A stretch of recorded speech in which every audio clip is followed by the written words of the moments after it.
Buen día. Bueno, el vlog arranca así, voy a andar con este micrófono por la vida.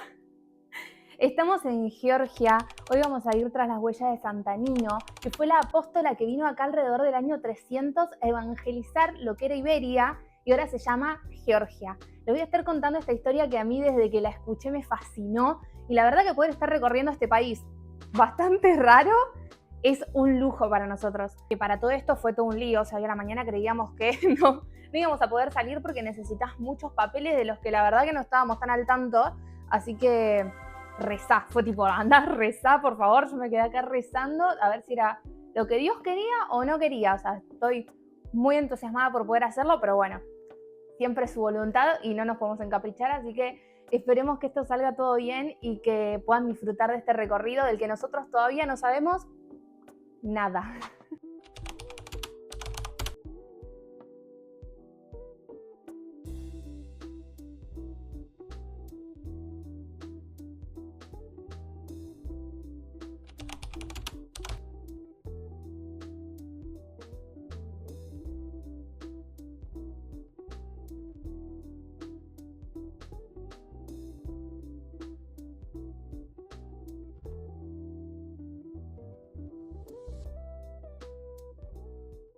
Bueno, algo que nos está llamando totalmente la atención es que está lleno de novias, o sea, asumo que de matrimonios, pero de chicas vestidas de novia y toda la gente está muy bien vestida como si fuera un evento, pero un evento como con muchos casamientos. Claramente me animo a hablar acá mientras la gente me observa porque nadie entiende español. Estamos en un lugar donde se habla georgiano, ruso y turco, así que estamos lejos de que alguien me esté entendiendo.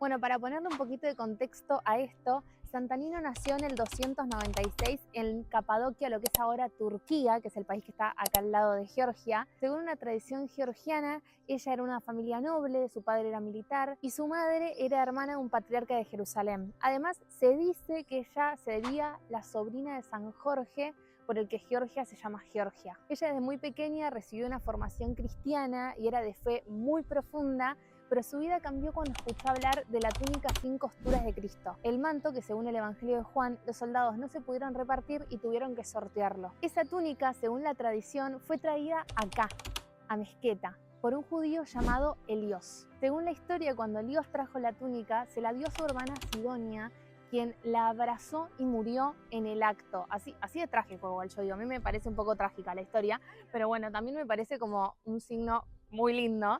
Y así fue como a ella la enterraron acá, abrazada a la túnica. Nino, movida por esta visión que le habían contado esta historia, también por un profundo llamado interior, decidió dejarlo todo y emprender esta travesía para este rincón desconocido del Cáucaso. Ella no era una misionera oficial, sino que se fue sola, sin más armas que su fe y una cruz de la que les voy a contar un poquito más adelante. Nino llegó a Georgia alrededor del año 320, cuando el país aún era pagano. El reino de Iberia, el nombre antiguo de esta región, estaba dominado por cultos al sol, la luna y otras deidades. Ella comenzó a predicar discretamente en este lugar, la antigua capital. Su mensaje no venía acompañado de poder, sino de muchísima compasión por el pueblo. Uno de los milagros más conocidos fue la curación de la reina del imperio, que sufría una enfermedad muy grave. Ese fue el punto de inflexión. El cristianismo pasó a ser la religión oficial de Georgia en el año 337, gracias a la predicación de Santa Nino. Desde entonces, ella es llamada la iluminadora de Georgia, al mismo nivel que los apóstoles. Santa Nino no fue una discípula de un apóstol, ni parte de una delegación. Fue una mujer libre que escuchó un llamado y cambió una nación. En la tradición ortodoxa, su rol como apóstola es reconocido y venerado.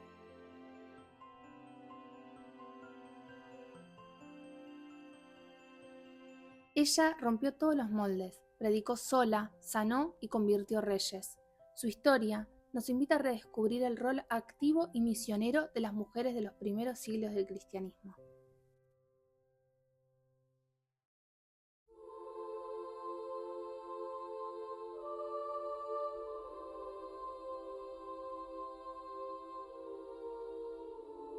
Una de las imágenes más emblemáticas de Santa Nino es su cruz de madera trenzada con su propio cabello. Estaba hecha con 2 sarmientos de vid, símbolo del vino y de la vida de Cristo, y atada con su propio cabello como ofrenda. Según la tradición, esta cruz le fue entregada en una visión por la misma Virgen María que le dijo: «Ve hacia Iberia y allí difunde el Evangelio de mi Hijo». Hoy en día, la cruz de Sant'Anino es símbolo nacional y religioso de Georgia. Su forma es única, los brazos se inclinan hacia abajo, signo de humildad y entrega. Se conserva como reliquia en esta misma catedral y se porta en las principales procesiones del país.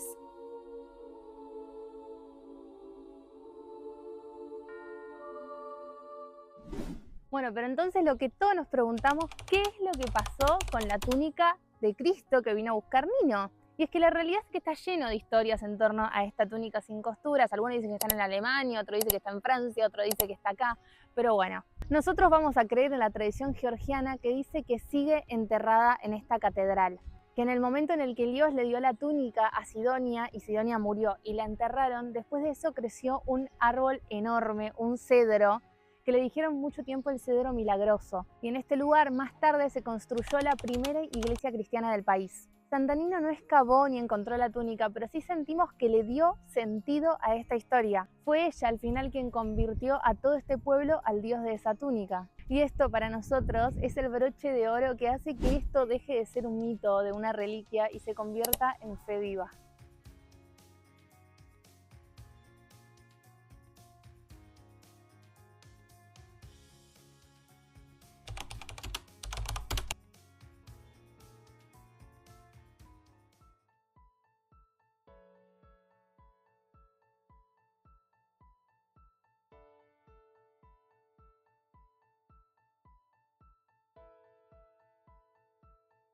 Bueno, ahora cambiando un poco el spot, estamos desde Tbilisi, que es ahora la capital de Georgia.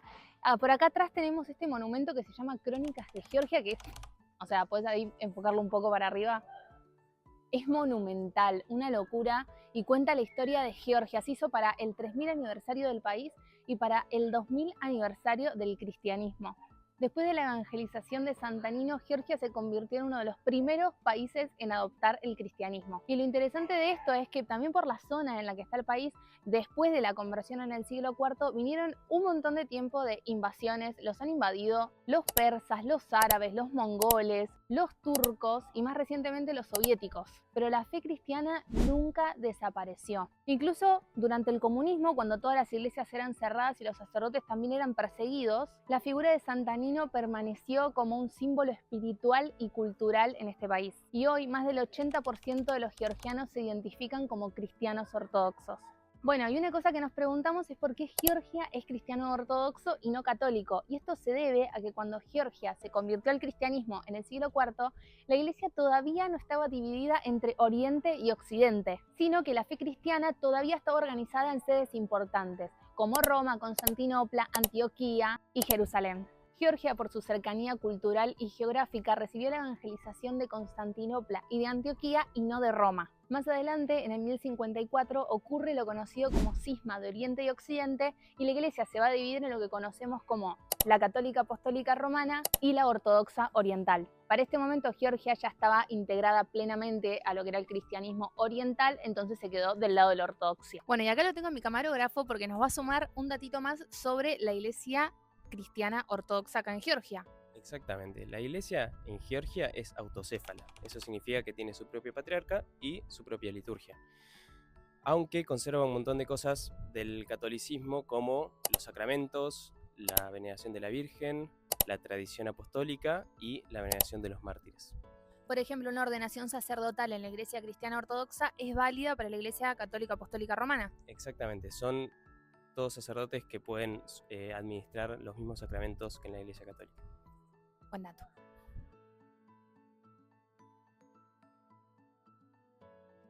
Bueno, está siendo un poco complicado este trip porque no saben lo mal que se maneja acá en Georgia. Mira, o sea, mira, es una locura. Nunca más voy a decir que en Argentina la gente maneja mal, porque después de haber estado acá,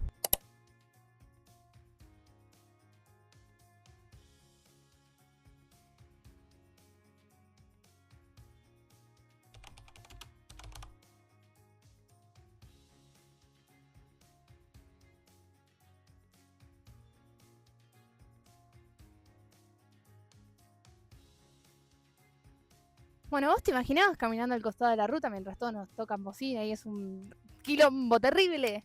No, no me lo imaginaba. Es una peregrinación esto, ¿eh? Se siente así, todo el mundo caminando en la ruta, esquivando los autos, subiendo, bajando, todo. Pero bueno, esperemos que lo que esperamos ver sea lindo, por lo menos, ¿no? Bueno, definitivamente llegamos lo más lejos que podíamos estar de nuestras casas. Estamos en Bodve, acá en Georgia, a 2 horas de la capital, en donde Santanino, después de haber convertido toda la nación, se retiró a una vida de oración. Acá ella murió y fue enterrada en el monasterio en donde estuvo viviendo los últimos años de su vida, y es un lugar que se convirtió en un centro de peregrinación. No saben la cantidad de gente que hay acá hoy. Hoy es domingo, así que está lleno de peregrinos y sobre todo de niños. La cantidad de niños que los traen acá nos llamó muchísimo la atención. Es un lugar de muchísima paz, diríamos que de silencio, pero no tanto, porque con la cantidad de gente que hay no saben el lío que hay. Pero bueno, se pueden escuchar los pajaritos. Así que acompáñennos a visitar el monasterio y la tumba de Santanino.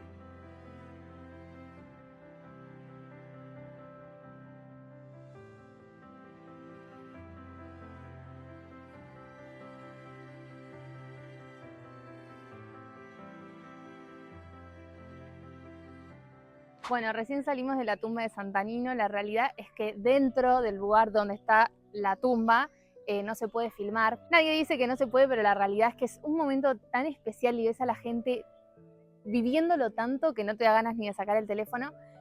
Así que nada, fue muy loco para nosotros acercarnos porque estamos hablando de una santa de la Iglesia Cristiana Ortodoxa, que para nosotros no es tan común. Entonces tienen ritos distintos, o sea, la gente se acercaba a la tumba y se arrodillaba, ponía la cabeza sobre la tumba, cosas que tal vez nosotros no acostumbramos a hacer en una iglesia común, convencional. Así que fue un momento muy lindo en el que tuvimos que pensar, bueno, ahora nos arrodillamos, ahora hacemos esto, hacemos lo otro. Pero mientras hacía la fila como que pensaba, ¿qué voy a hacer en ese momento? Uno siente que es un momento demasiado especial y que lo tiene que aprovechar lo más posible. Y la realidad es que me pude arrodillar ante la tumba y apoyar la cabeza en la tumba de Santanino y decir, ¿qué hago acá? Además de decirle, no sé cómo llegué a vos, no sé cómo llegué a esta tumba, pero la realidad es que quiero ser un poco como vos y quiero poder llevar el evangelio a los confines de la tierra como hiciste vos, sin miedo, con muchísimo coraje, porque también hay otra realidad y es que en general las historias que a mí siempre me atraen son las más modernas, de los santos más modernos, los de hoy, los santos millennial, y escuchar historias del año 200 como que no siempre me parece tan atractivo, porque digo, bueno, están tan lejos de mí, de mi realidad, que digo, y hoy esta historia me enseñó que ella no es del pasado, que es la prueba de que una sola persona, una mujer sin miedo y sin respaldo institucional, pudo cambiar la historia de un pueblo entero. Y creo que hoy más que nunca necesitamos más referentes como ella. Personas que no busquen ni fama ni poder, sino poder vivir la fe de una manera auténtica, con coraje y con coherencia. Así que gracias por acompañarnos en este recorrido. Nosotros estamos súper sorprendidos de poder estar grabándoles este video y este vlog que nos va a quedar para siempre, y rezamos para que esta historia nos encienda todavía más el corazón y nos dé muchísimas más ganas de que más gente conozca a Cristo y pueda disfrutar de vivir en su presencia. Así que gracias. Si les gustó esta historia la pueden compartir con sus amigos y también contarnos si conocían algo de toda esta historia o si fue todo nuevo como para nosotros.